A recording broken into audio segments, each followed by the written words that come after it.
మాఘపురాణం 7వ భాగం. మృగశృంగుడు యముని గురించి తపము ఆచరించుట.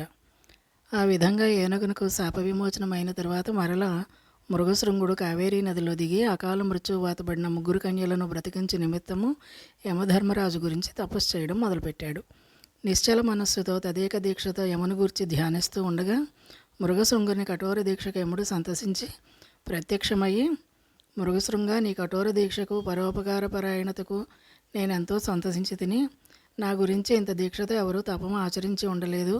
నీకేమి కావాలో కోరుకో, నీ అభీష్టం నెరవేర్చుదానని పలికాడు. ఆ పలుకులు విన్న మృగశృంగుడు కన్నులు తెరిచి చూడగా యముడు తన ఎదుట నిలబడి ఉన్నాడు. వెంటనే చేతులు జోడించి, మహానుభావ, ఇంతటి తపస్సాలురికైనను దర్శనమివ్వని మీరు నా బోటి మా సామాన్యునకు మీ దర్శనమిచ్చుట నా పూర్వజన్మ సుకృతము. అకాల మరణమునకు పాల్పడిన 3 కన్యలను బ్రతికించి నన్ను సంతృప్తిని చేయడని ప్రార్థించాడు. మృగశృంగుని పరోపకార బుద్ధికి, జాలి హృదయమునకు యముడు సంతోషించి అతని కోరిక ప్రకారము 3 కన్యలకు ప్రాణదానం చేయనించి, మృగశృంగ, నీ భక్తికి మెచ్చి తిని, నీ పరోపకార బుద్ధి నన్ను ఆకర్షించింది, నీకు జయమగుగాక అని యముడు దీవించగా, మహాపురుష, మిమ్ము సంతోషపెట్టడం సామాన్యమైనది కాదు. మిమ్ము స్తోత్రం చేసిన వారికి, స్తోత్రము విన్నవారికి జరామరణములు కలుగవు. అట్టి వారికి అన్ని విధముల శుభములు కలుగునట్లుగా అనుగ్రహింపమని ప్రార్థించాడు.